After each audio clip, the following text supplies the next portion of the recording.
last stand. Hanggang katong yan. Ganon kahaba ng urak natin. Kapatid, hindi ko kaya yan. Hindi ko rin kaya yan.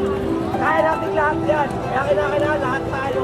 Dumating ang Nazareno sa Pilipinas. Around 1600s yan, dinala po yan sa San Juan Bautista de Bagong Bayan, sa Rizal Park Luneta ngayon, yung simbahan dati. Yung original na yon, nasira noong World War II, buti na lang, merong ginawang Nazareno rin sa Quiapo.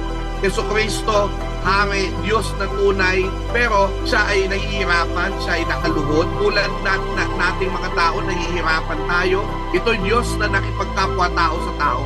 At alam natin na hindi yung kamatayan niya ang katapusan ng kwento. Dahil after 3 days, babangon muli ang Panginoong Jesucristo. Kaya ang pong Jesus Nazareno ay naging daluyan ng pag-asa ng ordinaryong Pilipino at may pagkabuhay na maguli. Merong kalayaan na matatamo tayo sa kabila ng ating mga paghihirap.